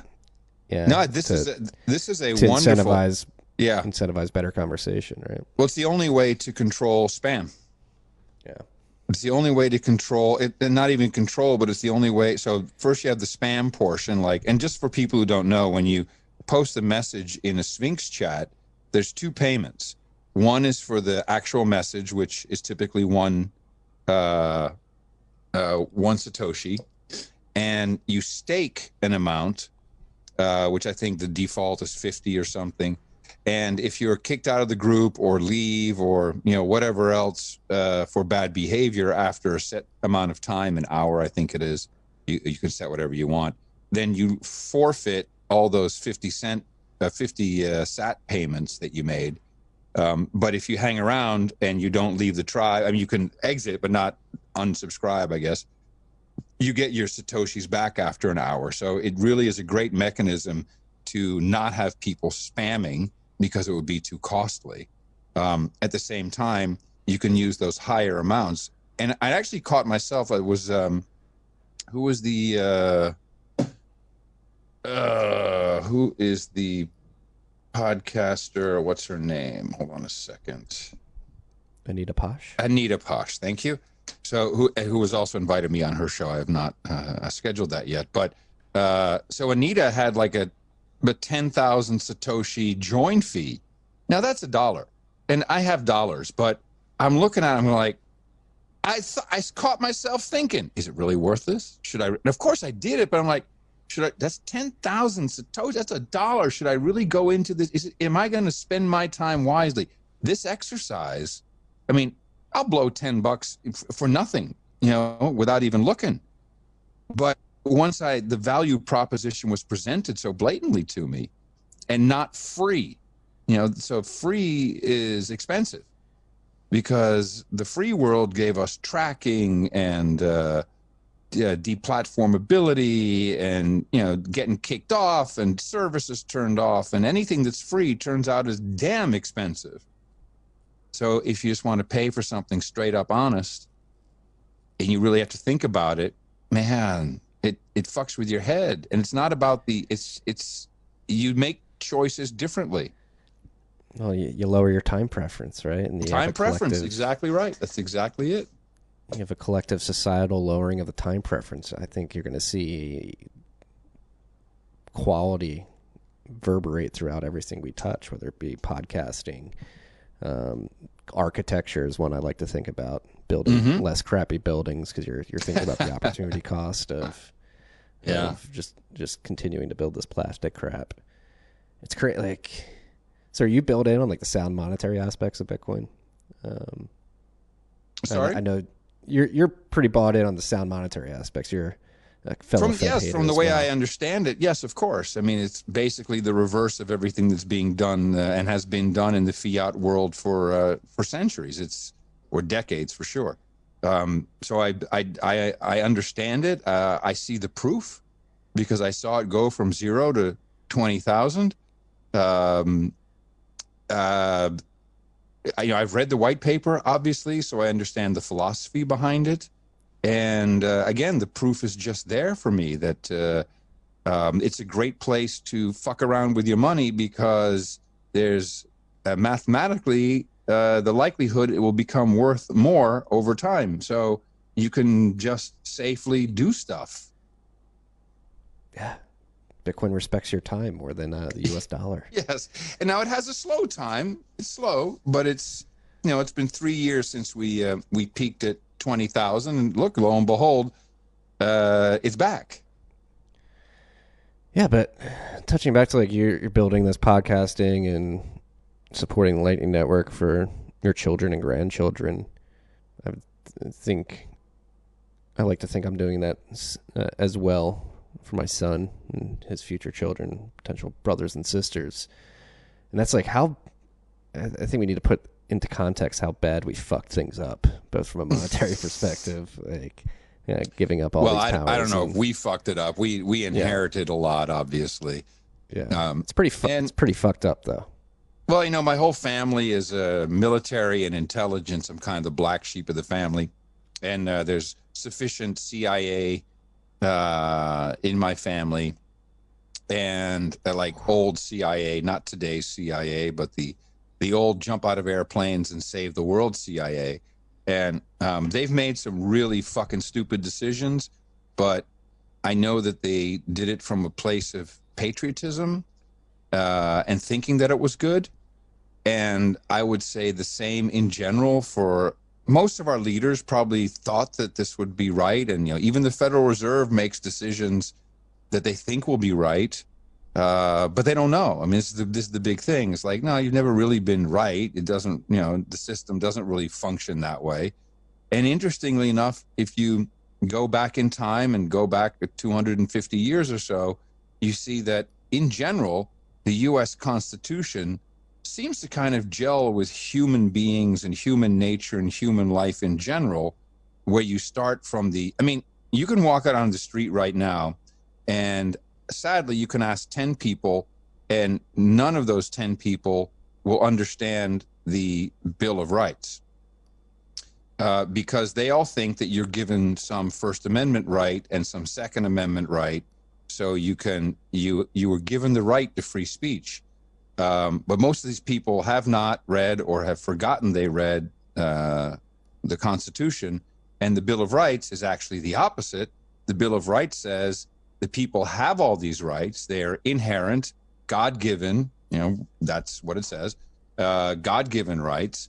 And this is a document that tells you what the government is not allowed to do. But 10 out of 10 people you ask on the street will think that the Constitution and the Bill of Rights gave them those rights instead of limiting the government in the way they could infringe upon your God-given rights. This is the education system. If you teach your children to hate its country, the country cannot survive. And this goes back to your CCP comment. The Chinese Communist Party and its philosophy has been ingrained. They play long game into our finance system, our entertainment system, our sports systems, our educational systems, our medical systems, our religious systems. Look at what has happened with this particular Pope and what he has succumbed to and allowed to happen in China, and specifically, but also, the deals he's been taking. The Vatican's taking money from CCP. So they have really done a good job of fooling around at the behest of to the detriment of their own people by devaluing their currency, keeping them in perpetual slavery, to try and do the same everywhere. And the Confucius Institutes have literally been teaching very radical ideas that are incompatible with the core belief that you are a free, sovereign individual and human being, and that you have all these rights. They have really taken this and flipped it around to where I see kids saying, "Oh yeah, no, I'm a communist. I love communism. It's much better than what we have now. By the way, those Chanel earrings, they look great." So it's stoppable, man. It's stoppable. But we're entertaining ourselves to death. We're too much on the TLs. We're watching the TVs. You got to pay attention to our kids. Take them out to the woods. Throw a ball around. Give the kid an old laptop and a Linux distro and say, "Install that, kid, and let me know when you're done." That's what we need to do.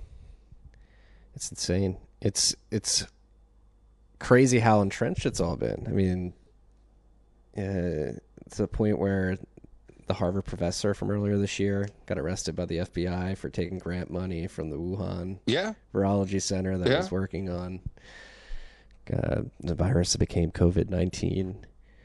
And that's, well, speaking of the Bill of Rights and like natural laws, I like to say Bitcoin is the greatest extension to natural law theory in quite a while, since potentially the Bill of Rights, and the fact that your private property rights in the digital world are protected by this protocol and preserved by this protocol, and cannot be controlled by any one party, which is extremely powerful, especially thinking about property in the digital age. And, thank God we have it, because it helps us claw back the most important aspects of private property, which is freedom of association and to move your money, your capital, which is your property. Well, exactly right. As is determined by the Supreme Court, money is free speech. That's it. It's the bottom line. Yeah. It's real free speech. I can put my money where my mouth is. These expressions exist for a reason, and you can. And you're right. You're completely sovereign in it. And but this trustless system is so beautiful for so much of society. So we see that we don't need banks, but you kind of don't need lawyers, having property agreements, all of this stuff. You just don't need the middleman. And we've grown up to, certainly in the United States, we've become a culture of middlemen. So it's kind of started with, everybody has a lawyer, which I think is a very bad idea. But also it's like, we don't go over anymore to the neighbor's house and say, hey, man, you just turn the music down, it's 11:30. No, we call the cops, or we call the community code, or whoever the fuck we call. We call 311 or 411 or 911, whatever we call. We've become very secluded from human interaction, and always are looking for a middleman. And it's scary for a lot of people, who not to have a trusted figure and like, hey man, I'm responsible for my money right now. If I forget my seed, I'm fucked. And then I did it. But no one else can do that to me. Only I can. So this is a huge responsibility, yet it turns out, man, it's not really that bad compared to all the other ways I store my money. This is a pretty good one. The machine can blow up, burn up, and I can retrieve all my coins tomorrow. Yeah, Bitcoin incentivizes extreme ownership. Mm-hmm. Take care of your shit. Have it on lock. Be a good first principles thinker. That's one thing Bitcoiners get derided a lot for, is being like, Bitcoin fixes this. Bitcoin fixes everything. But I truly believe it does fix a lot of things. Like just the fact that we're not far off. We're not far off. No, it forces you to lower your time preference, and that ultimately leads to better decision making, arguably, due to the fact that you're weighing opportunity cost harder. Well, yes, thank you. Thank you for pointing that out. Opportunity cost, but also risk. And if anything, we've gotten very bad at assessing risk. That's what this period has shown us as well, is that people do not assess risk, are not capable of it, and are too trusting in other third parties to assess their risk for them. Whereas if you really think logically, if you do some study, if you look a little bit further than the headlines, you'll find out that your risk is actually lower, and that there's a lot of things you should and can do, dependent upon your own risk, which is the risk to your own family, your own health, whatever. These are things that the individual can determine, but not when you're completely pampered from cradle to grave. Then you just go along. It's like, I'm compliant. Tell me what to do.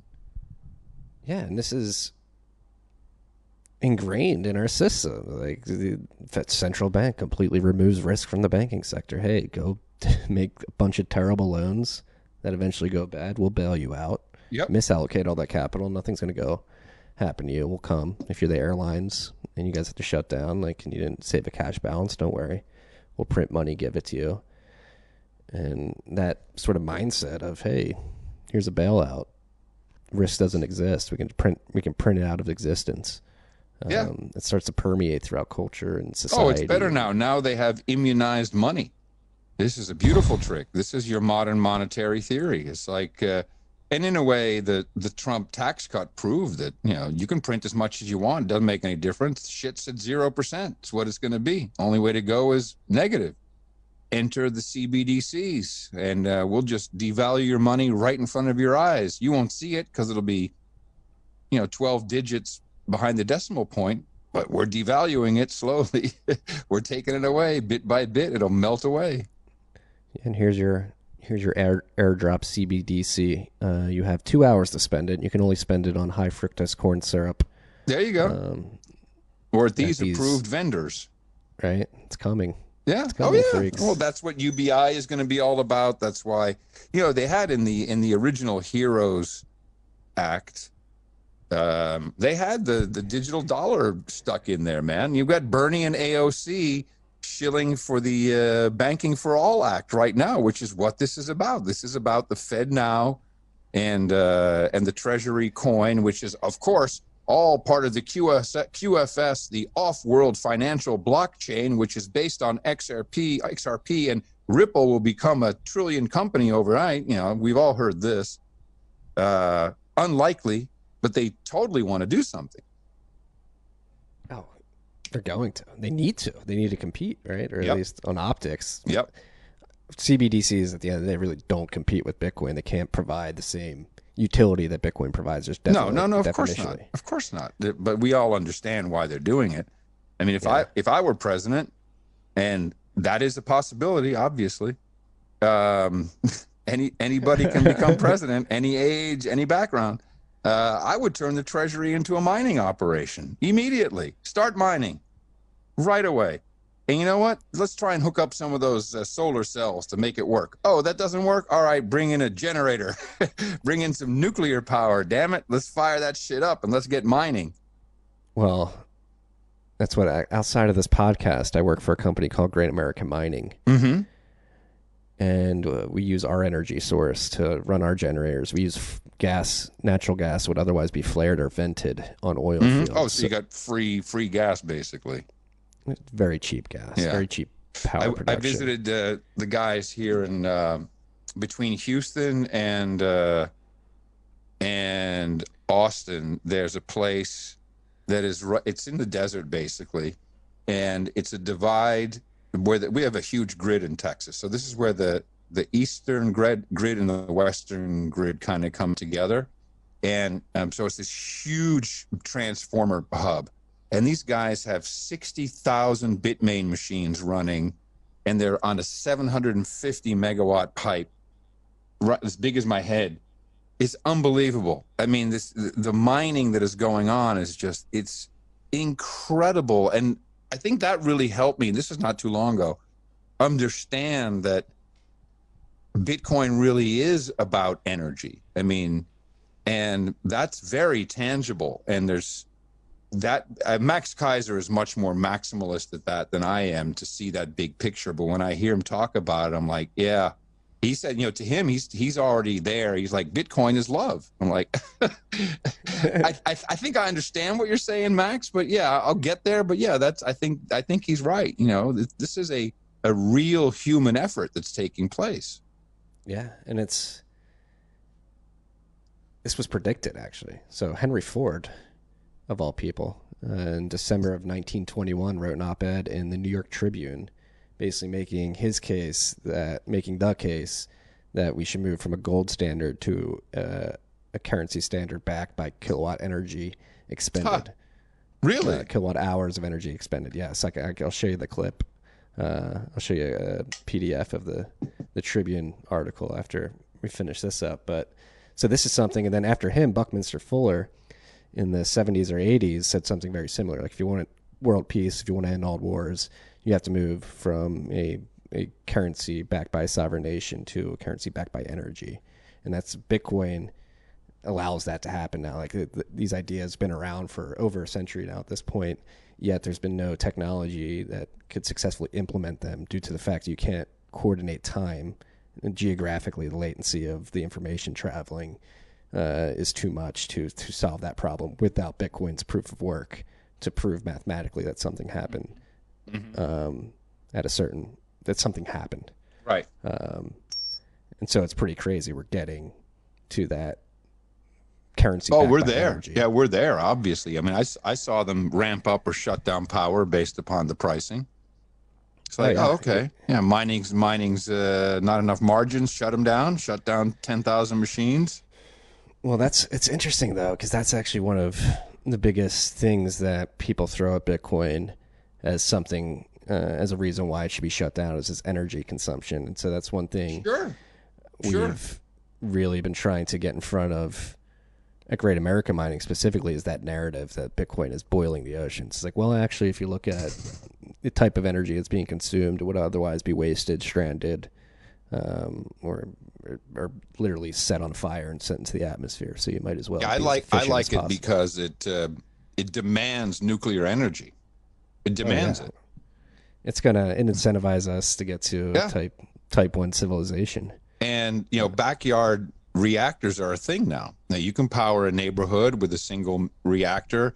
They have no waste. They actually eat their own waste. I mean, this is the new reactors. Thermonuclear reactors they're so advanced over, this bull crap that we have been taught in school, that it's dirty, it's going to kill you, the plant will explode. I mean, there's all this stuff that has been negated with the technologies.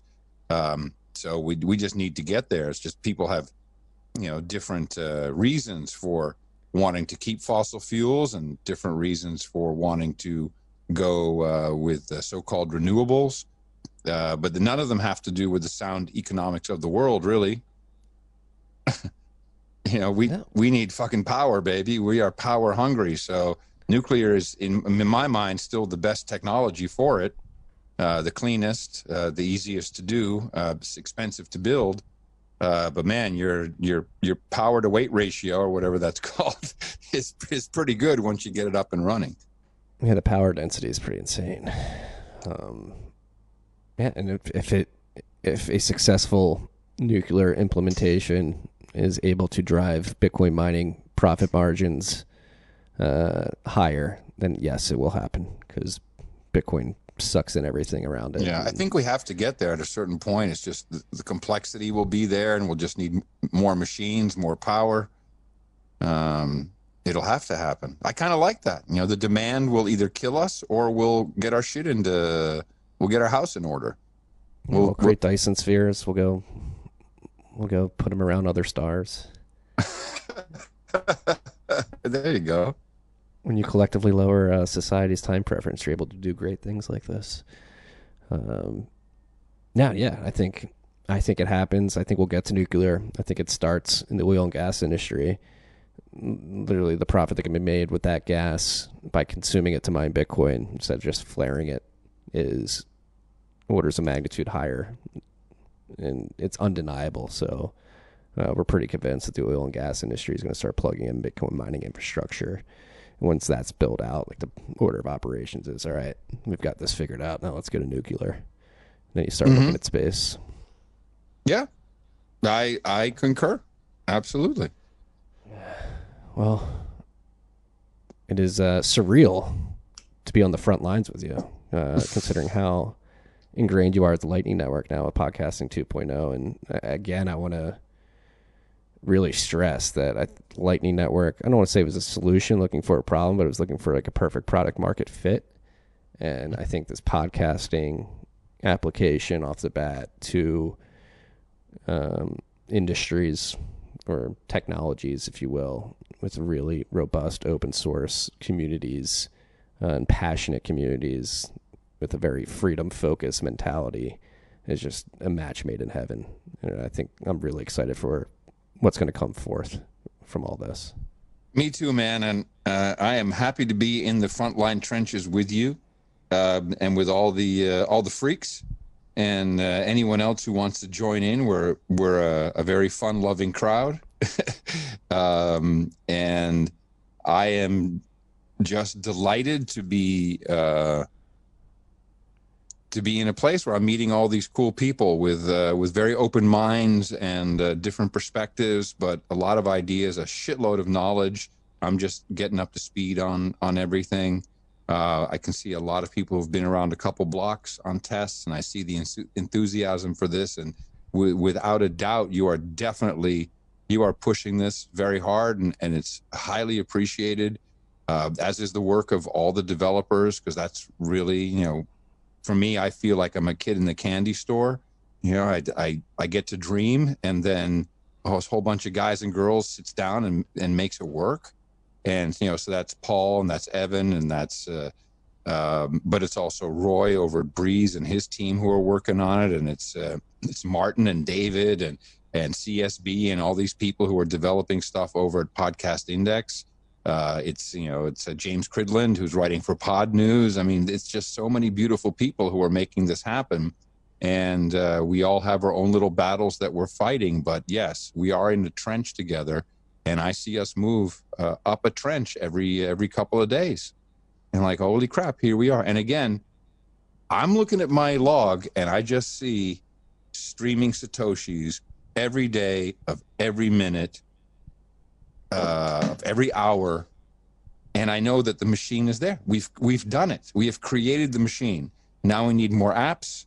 We need more podcasts, and the rest will come, because podcasting is marketing machine. You know, you talk to your listeners, they're going to tell their favorite podcast because they listen to you, and 5 other podcasts. They're going to tell them, yo, bro, get Lightning enabled. They're going to do it. They'll talk to their audience. It's a matrix that goes very, very fast. Witness the rise and fall of Patreon. That went in a couple of years. So we just want rise, no fall. And I think there's nowhere to go but up. No, I think the model of streaming straight to app developers and content creators is very appeasing to both of those audiences particularly. So where can we help out? I'm sure there's some podcasters listening to this, some listeners of podcasts listening to this. Obviously, if you're listening to this, you listen to podcasts. How can people who want to help out specifically, should they go to the Mastodon website? Yeah, there's a couple things. So first of all, podcastindex.org is the main website for what I'm doing, for what we're doing with our group and our developers and everyone around that. And from the menu there, you can, if you're a developer, you can get keys, your API keys. You can also just search podcasts there and play them there if you want. We have a page now with apps that are using some of the new functionality. And I would say the best way to support right now is to get I don't think the Sphinx app is in the App Store just yet. It's still on test flight, but as soon as that comes out, you know, grab a Sphinx app. They'll probably charge you a couple bucks for which you'll have some Satoshis in there to play with because they have a node. You know, they're setting up a full node, and just join some tribes, man. Join the TFTC tribe. Join the Podcasting 2.0 tribe, whatever else you want. Tribes.sphinx.chat is where you can find other tribes, and stay tuned because, you know, every podcast that is switched on to this is going to be talking about it. And, you know, we're not far away, I think, weeks from a couple of standalone apps that are key send outbound, so they don't need a node. And we can just deploy 1 million of them. And as long as people are willing to fill it up with some Satoshis, then we've got a system. We have the system, then it'll really be, we just need to add gas. We need to pour fuel on the fire. It's there. So propagate the formula, tell everybody about it, and let everybody know Podcasting 2.0 is coming, and everybody's welcome. All can participate, and everybody can stream value in all directions. Hell yeah. And the Bitcoin podcasting world is vast, so you're going to have a bunch of podcasters who are also Bitcoiners giving early user feedback, which is going to be even better for this. So, hell yeah. Adam, thank you for paving the way to make this conversation possible, to push content mediums and creator monetization into new worlds, new models that are imperative moving forward. I would argue. Thank you for all that. Really an honor to have 2 hours of your time to have this conversation. It was a pleasure. Marty, it's my pleasure, and thanks to all the freaks for sticking with it for 2 hours and listening to us. I really appreciate what you're doing. You are definitely a driving force in this, so know that you are on the front lines pushing this, and it's great to see it, and I really appreciate it. And just to remind everybody, they're saying that all hell is going to break loose, and you're going to need a Bitcoin. That's all you need to know, people. Peace and love, freaks.